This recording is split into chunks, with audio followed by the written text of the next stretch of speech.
Border Patrol continued their new strategy of targeting and overwhelming a specific community despite the rainy conditions today.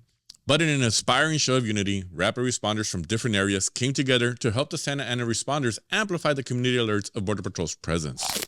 Today is Friday, November 14th, day 162 of the Ice Siege of LA and surrounding areas.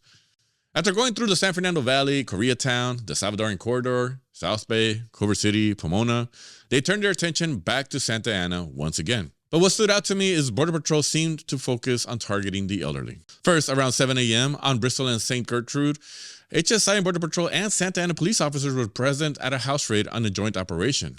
Then Border Patrol agents questioned two older men minding their own business on Grand and First.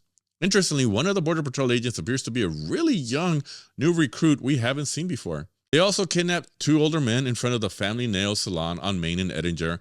One of them was using the cane. Agents grabbed another older man from the bus stop on Bristol and First, and another older gentleman at the North Gate on Sycamore. Then at the Allen Recycling Company on Main and Central, Border Patrol agents stopped to question a group of 5 individuals believed to be unhoused. There was nobody taken. Of course, they had to stop by a Home Depot, which they chose the one in Garden Grove, where more than 6 Border Patrol agents were on site asking people for their nationalities. One person was stated to potentially have been kidnapped, but we don't have confirmation on that.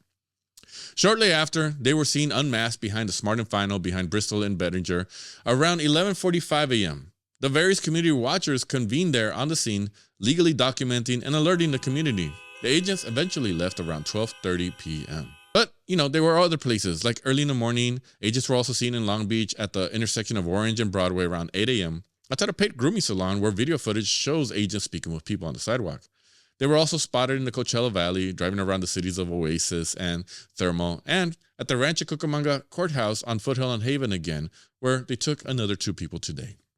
And down in National City, at a plaza on Highland Avenue, Border Patrol agents forced a man into their vehicle.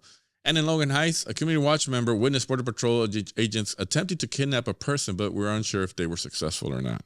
And here with a legal update on the Pedormo and Nome case that affects Los Angeles and surrounding counties is Aisha. Remember the TRO that stopped the raids in July? It was part of the Perdomo v. Nome case. A few months ago, the Supreme Court stayed that TRO, essentially allowing federal agencies to continue racially profiling people. There was another TRO that was issued regarding due process because a district judge found that the government was denying individuals held in the downtown LA processing center access to lawyers. Today, the court ordered the federal government to stop blocking detainees' access to counsel for the duration of the lawsuit and trial. A final ruling will be made on both TROs during the trial, which they have not set a date for yet. Now remember to stay safe and stay vigilant.